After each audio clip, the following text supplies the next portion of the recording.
What's crazy is all this time you guys thought you were the prize. I'm talking to immigrants.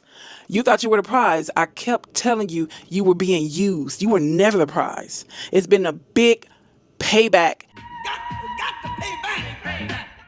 and retaliation against black Americans, a whole setup.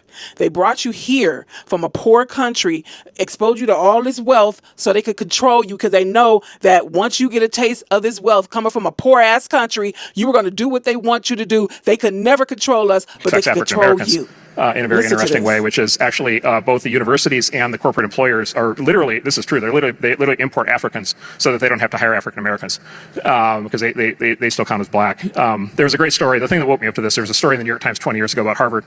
This is Harvard admits, black students, but which ones? Back when the New York Times could talk about these things honestly. And it quoted actually Henry Louis Gates and Lonnie Guinier at the time at Harvard Law School, basically observing that African Americans were not benefiting from an affirmative action because Harvard had figured out that they could import Nigerians. The man said that they knew black Americans were not benefiting from affirmative action. The people who were benefiting from it were immigrants and white women. But it doesn't matter, folks. The ones who get it, you understand what I'm saying. Doesn't matter what that we say, they're going to always buck and rebuke it and reject it and dispute it. But you know what? The time now is for them to see it. You don't want to hear it. Now you're going to see it. You can think about what's going on today. Okay, they've never really gotten over the fact that Black America was from this country the most influential in helping end apartheid. We led that charge. So they're still angry about that. So many battles have been won for Black America, non-whites around the globe. So many immigrant people don't know they're coming into a war that has really never ended.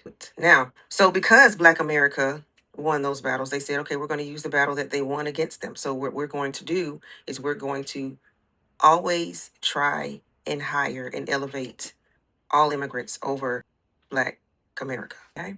This is not, I'm going to read you something unbiased that proves it. Okay. This is already written about in the paper. They said it in the newspapers back in the day. I'm not making it up. We're going to okay, so you want them to have rights? We're going to give them yours. That's basically what the YT soups are doing. That's their chess move to use immigrants against Black America. It's our turn. And this is how they set up Black America. Now, listen close. They want us to vote against the immigrant because they never really wanted immigrants over here, not non-white immigrants over here.